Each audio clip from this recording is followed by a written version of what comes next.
back to Marshmallow Reads. I'm Marcy, and I read 15 books in July. Somehow. So that's a lot of books. I've got a lot to tell you, so let's get right into it. The first book I read was a graphic novel, Sheets by Brenna Thummler. This is a middle grade graphic novel about a girl and her family's struggling laundromat. Things just haven't been the same since her mother unexpectedly died, and now there's this really pushy entrepreneur guy that is trying to force them to sell the laundromat, and it might also be haunted. I really enjoyed the art style. It's like charmingly derpy, and I also, beyond that, I think the characters were really nice to see. Because it is a middle grade book, there is like the focus on the middle school girl who is dealing with the loss of her mother and facing possibly losing her family's laundromat and home, because they have the apartment above the laundromat. And you know, there's a lot there. Imagine growing up in that situation, you know? And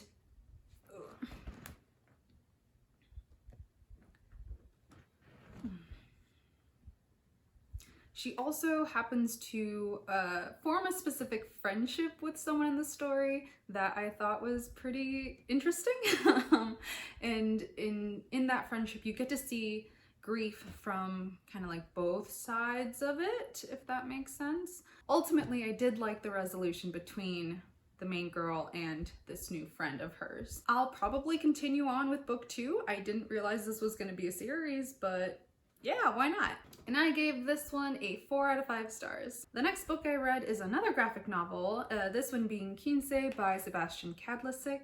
Normally, Lupita is a quiet kid, but at the beginning of this book, she is getting so excited about her upcoming quinceañera party that weekend. At the party, everything seems to be going well, but then Lupita starts freaking out in the bathroom over discovering that she actually has superpowers now. Luckily, she has her sweet abuelita to guide her through this transition into womanhood and superherodom. This was a fun story. So I really enjoyed seeing like the different shades of brown in Lupita's family. Like that just felt very familiar to me. It was, the family dynamics are great, especially Lupita and her grandmother. Like so good. Her grandmother puts her through so much intense training because she had also been through this when she was a little girl. I also really enjoyed the antagonist in this one. So it felt like he was a really good counterpart to Lupita, both in their personalities and their powers. And the ultimate climax felt like it actually had stakes. And then you got to see like the aftermath of what happened between them. And that was honestly pretty heartwarming. I liked that a lot. I don't think there is anything more to this story because I read the like collected collection of this, the collected volume of this, and as far as I can tell, it's the one story. But if the author ever wants to write more, I am down. I will eat that up. One thing to note, when I was looking this up online to see if there was a continuation of the story, I noticed that you can also find this in the individual like comics in both English and Spanish. So if I ever do a reread of this, I'm going to try to find the Spanish version because I feel like that'd be really cool. I also gave this one a 4 out of 5 stars. Oh my gosh, I was so excited for this next one. I like put myself on all of the waiting lists at my library, and that is One Last Stop by Casey McQuiston.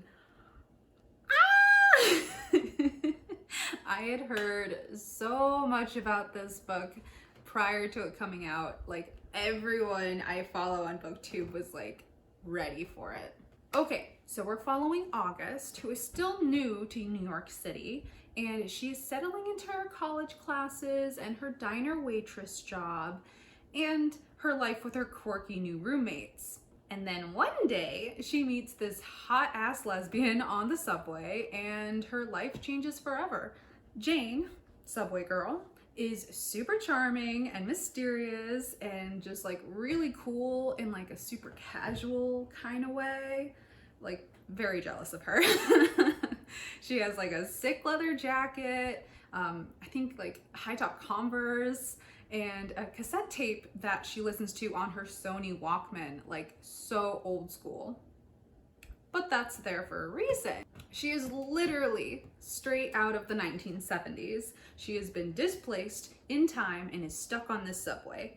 And she and August become friends and then eventually lovers, and they are trying to help Jane figure out how to get off this damn subway car. Maybe to go back to the 1970s. Maybe she can stay here. Who knows? It's kind of weird magic. I really enjoyed the chemistry between August and Jane. Honestly, mostly because of Jane's involvement. I think August could have been a really cool character, but I feel like there was something missing in her personality specifically that I think could have been better developed. And I also really enjoyed all of the side characters. Like, literally all of them in this book were fantastic. All of August's roommates felt so unique and funny and welcoming.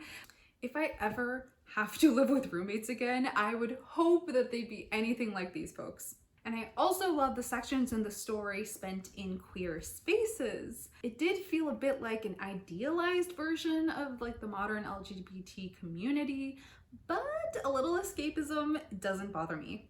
So yeah, if you can ignore all of the massive improbabilities, it is a fun romantic read that I would definitely recommend. I give this one also a 4 out of 5 stars. Next, in July, I read The Graveyard Apartment by Mariko Koike. So this story takes place in the 1980s in like the outskirts of Tokyo, Japan. A young family of a mother, father, young daughter, and a dog all move into this basically brand new apartment.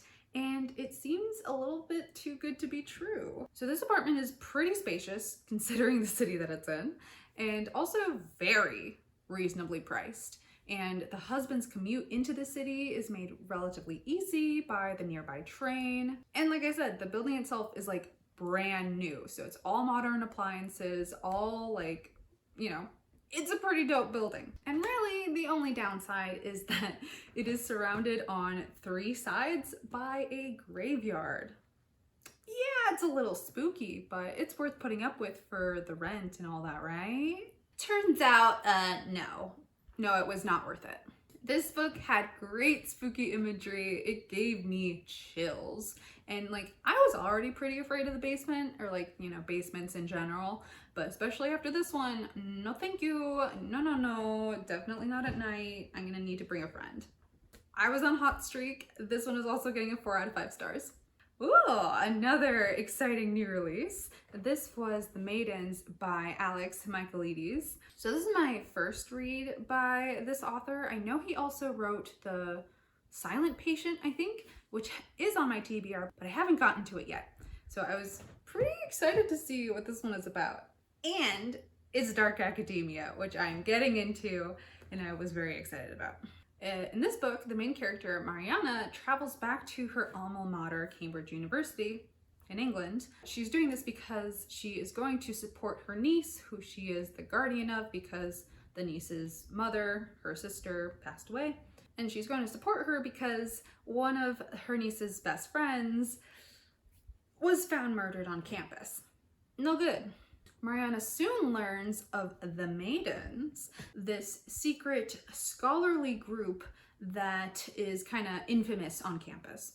Well, infamous, famous, depending on who you are, really. They are a group of young college women who are mentored by the dark and handsome Professor Edward Fosca. And Fosca is adored by practically everyone on campus. Like, people will line up like half an hour before his lectures to make sure they can get a seat because it's packed. So everyone seems to love him, but Mariana knows. She like met him and immediately know, you killed that girl. You are a murderer, Mr. Fosca. But now she has the trouble of trying to convince everyone else of that fact. This was a fun read. Like, the atmosphere was, I think, was its best feature. You have the suspicious professor who's so dark and so handsome and so intelligent and popular. Like, okay. And the Maidens are his gaggle of devotees who just can't get enough of his lectures and secret lessons. I don't know, that sounds like a sex cult thing to me, but okay. But otherwise, I would consider this a pretty standard mystery thriller. Like, I mostly enjoyed it because of that dark academia atmosphere. But otherwise, the story itself and the plot and all that, it was just okay. I am looking forward to diving deeper into this book in a future upcoming review, so be on the lookout for that one.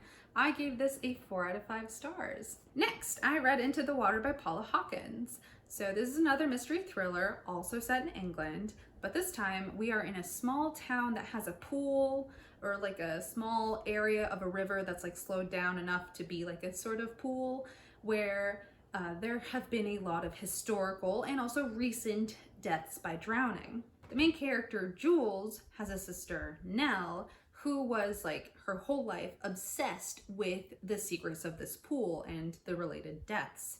And now Nell herself has been found dead in the pool, and now Jules is forced to come back to her hometown to deal with Nell's death and also to take care of Nell's young daughter. I was very into the whole small town with lots of secrets thing going on in this book. Like, it definitely kept me going. And I also thought that the whole complicated relationship between Jules and Nell, the whole sister relationship, was really interesting. And it continued to shift and develop even after Nell's death, you know, as Jules was uncovering the secrets behind that death. And it also included some other interesting relationship dynamic stuff, including other siblings, in-laws, student-teacher relationships. Yeah. That ending. I'm finding that I'm still pretty gullible. Like, I believe most things that are presented to me, at least in books. And I should have known better since this is a mystery. But still, that's part of the fun, getting things wrong, thinking you know who the suspect is, who the culprit is, and figuring out you're wrong. That's all part of the fun.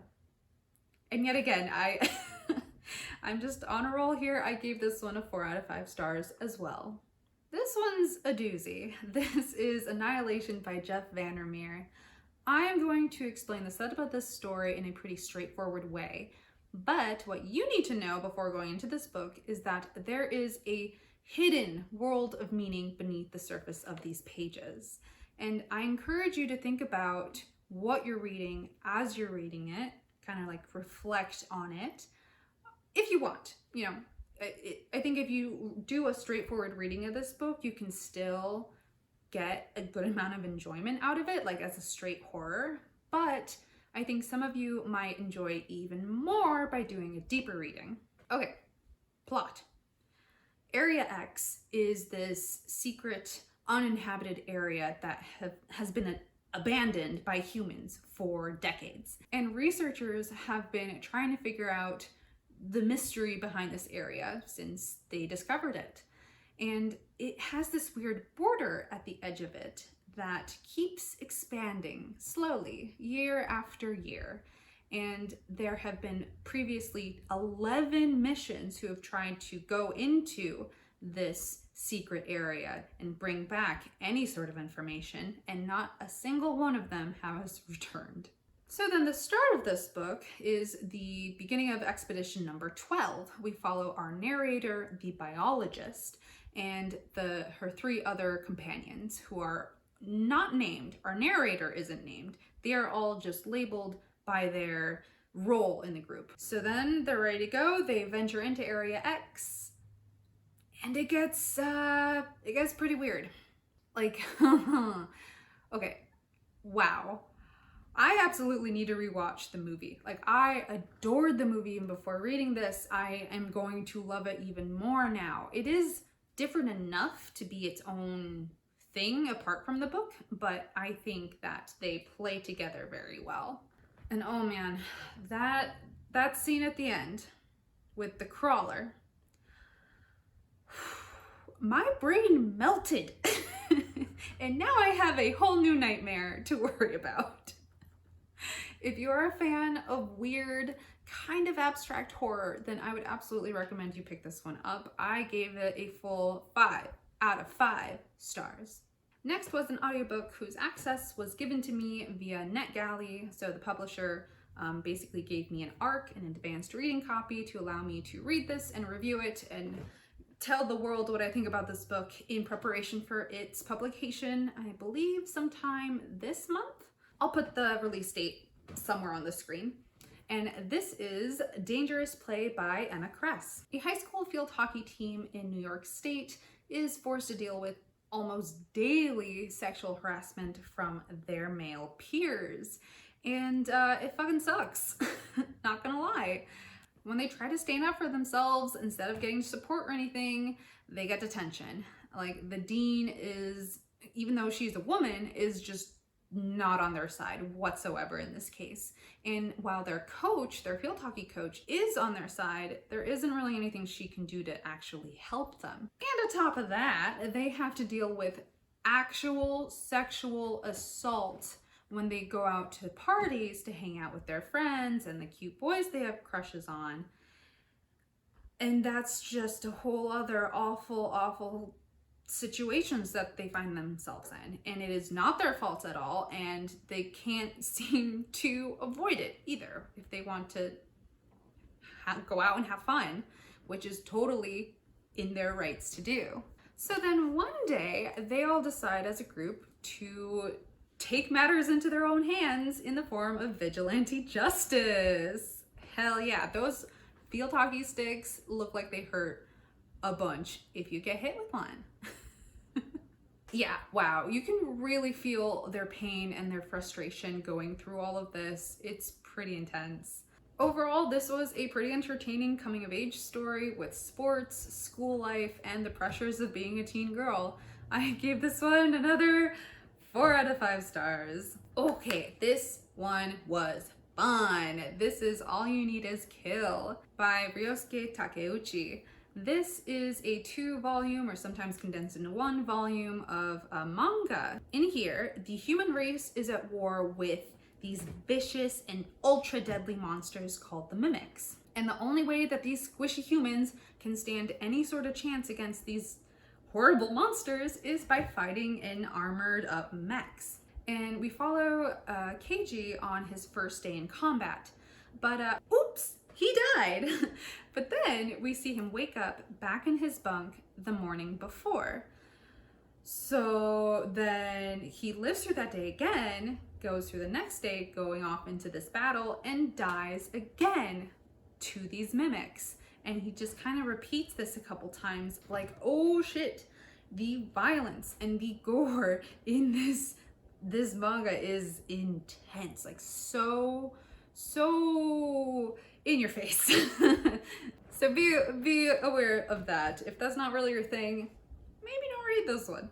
But yeah, and then there's this dead look in the eyes that Keiji gets when he realizes that he's in a time loop.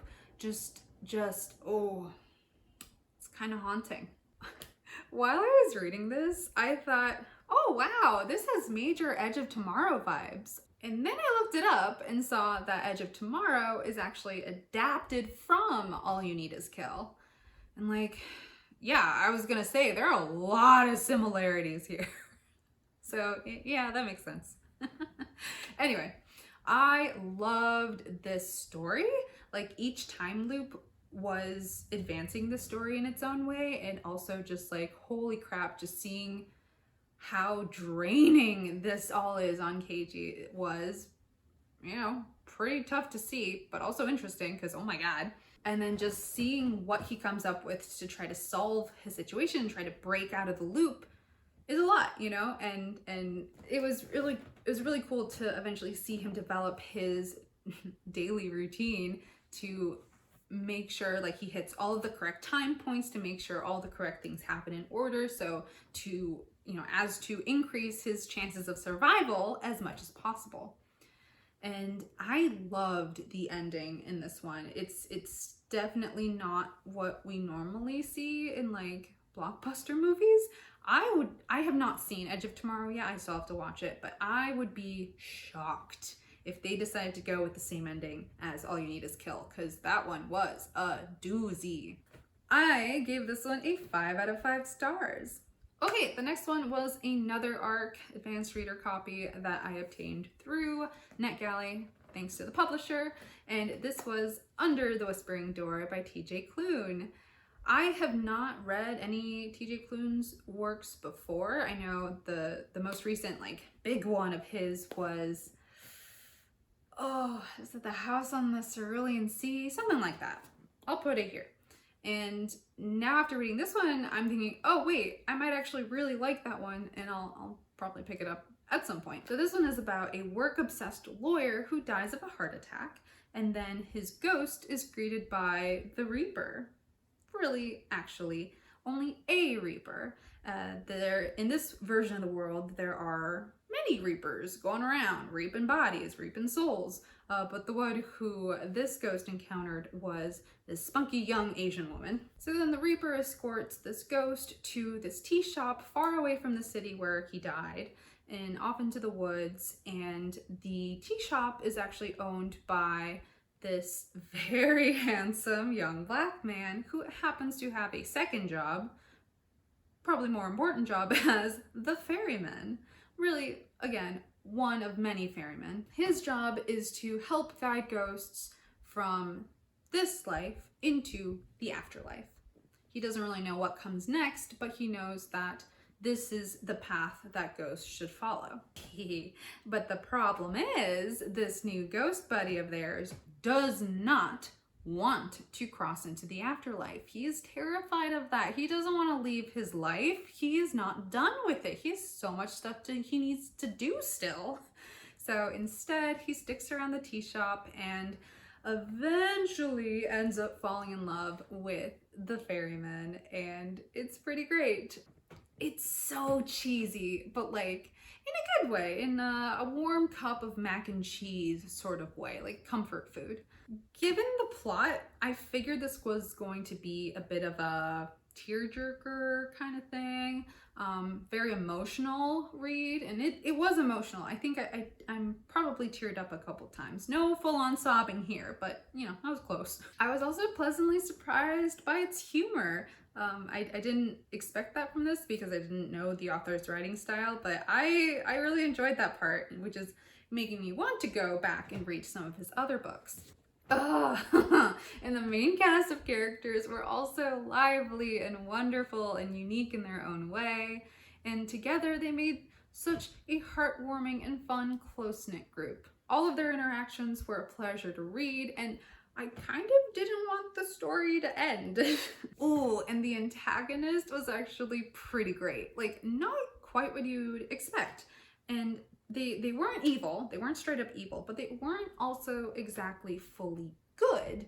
They were like the almost perfect, exact, lawful neutral. And that felt really fitting for their role in this story. And I gotta say, the relationship between Wallace, the ghost, and the ferryman was precious. I wish them all the best. I love them. Love the bisexual rep here, because the ferryman is gay and Wallace is bisexual. Like, he had a wife when he was alive. They divorced, but he also, you know, fancied men, and now he got to explore that side of himself, and that was really cool. All right, I also gave this one a 5 out of 5 stars. Next up is The Chosen and the Beautiful by Nghi. This is a retelling of The Great Gatsby with a different protagonist. So instead of following the story through Nick's eyes, we are seeing it through Jordan Baker. This version of Jordan Baker is a queer Vietnamese refugee who is adopted by some wealthy white socialites. I did enjoy how Nghi also explored other issues of the era that weren't really focused on in the original Great Gatsby. So like abortion, gender, sexuality, race. There's also like a touch of magic involved as well, which is different from the first book. And this Jordan Baker is so interesting. Like, I was pretty invested in her storyline, and I want her to have a good life after the end of the story. Like, she deserves it. She is she's trying her best, okay? I would recommend reading The Great Gatsby before reading this retelling of it if you've never read it before. So I personally read The Great Gatsby like once back in high school, and I haven't touched it since, but when I read through this one, I do feel like I was able to catch all of the references I was supposed to catch. But, just a thought if you're considering it. And I gave this one a 4 out of 5 stars. Oh, okay. The next is The Anthropocene, reviewed by John Green. So this book has over 40 essays by John Green, and most of these have already been published in the form of a podcast of the same name.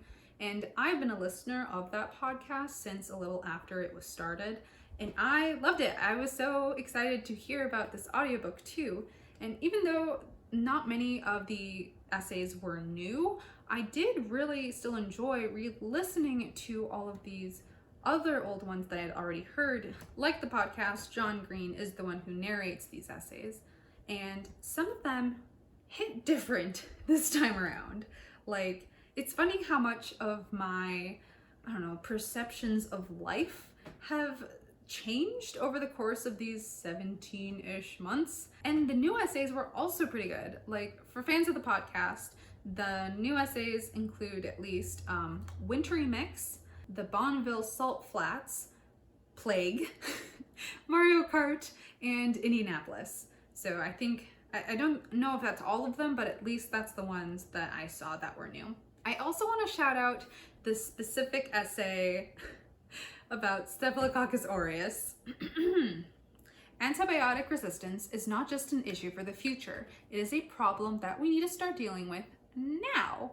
And even if you are not a researcher in antibiotic resistance like myself, there are still things you can do to help improve the situation. So look it up. All right, off my soapbox now. I gave this one a 5 out of 5 stars. Okay, this next one was another ARC that I received through NetGalley, and it is The Past is Red by Catherynne M. Valentine. So the concept for this one was pretty interesting to me, and very relevant, especially right now, and it's only going to continue to be more relevant. So humanity fails to reverse climate change, and now the entire Earth is flooded.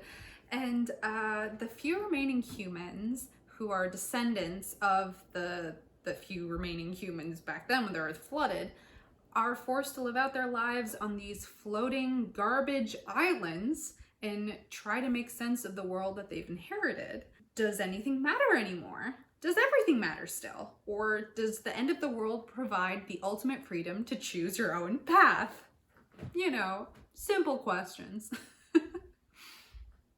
I had a lot of fun reading this one, but I did get a bit irritated while listening to the audiobook. It's not very long, it's like 5.5 hours, but I did not enjoy being called a fuckwit for those 5 hours. You see, fuckwit is the term that these people use to refer to all of the idiots who fed into the mass consumerist world lifestyle and failed to prevent the climate disaster that almost completely wiped out humanity. Psst. They're talking about us. So yeah, I get it, but I was still a little over it. I would recommend this if you are down for some post-climate apocalypse speculative fiction. And the characters were pretty funny. The dialogue was pretty neat. I gave this one a 4 out of 5 stars. Okay, getting close to the end. Next one, replay by Ken Grimwood. In this one, a 43-year-old man dies of a heart attack. Damn, another heart attack. Ugh, got him again. But this time, instead of dying, he wakes up in his 18-year-old body. And now he gets to relive his life over again.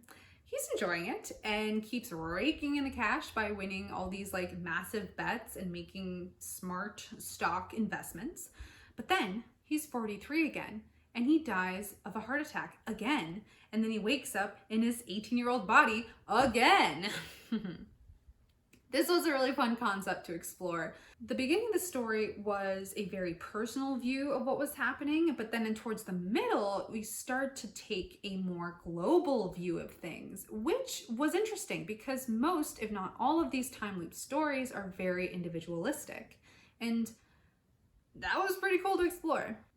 Another thing, I understand that this was published in the 80s, but I still wish that the female characters in the story were just written better. Like, there's really like one main female character that is fleshed out, and almost everyone else there is kind of a prop for the main character to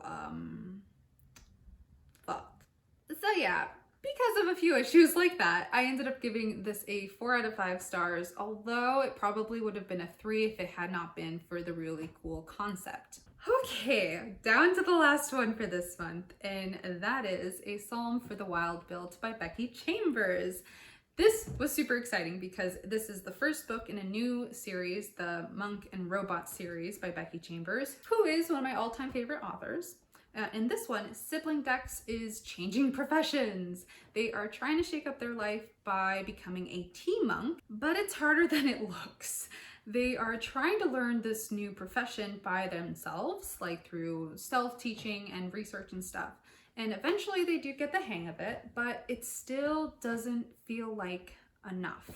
So they decide to go on an impromptu hermitage into these uninhabited woods, and then they encounter a robot, which is nuts because there has not been an interaction between humans and robots in 200 years since all at once the robots gained consciousness and decided, no, we're not going to be working for humans anymore. We're going to go our own way. So this is exciting. Dex and this robot end up in a sort of like cultural exchange for a little bit, and they kind of ponder on what the purpose of life is, both as a human and as a robot, and comparing and contrasting their life experiences like that. It was pretty nice. I loved having a non-binary protagonist. Like, I think the closest I've gotten was a character in Persephone Station, but this is the first full book with the one singular non-binary protagonist, so that was cool. Also, Dex's van life TM sounds dope, at least for a short while. I don't think I could do that forever, but I don't know, maybe for like a summer or like a year, I don't know. But anyway, the whole role of the tea monk can be boiled down to listen to people, give tea, which I think is lovely. Like Under the Whispering Door, there are sections of dialogue mostly meant to recite platitudes to the reader, but I didn't feel like I was getting hit over the head with them, so overall I did enjoy it, and I gave this one a 4 out of 5 stars. Oh boy, okay, hopefully this doesn't turn out to be too long, because oh my god, I tried my best to like condense stuff, but you know me, I'm a talker. Okay, I'm gonna stop there. I hope to have a bunch of other good reads for you next month. I think I hit it out of the park, at least for me personally this month, so that's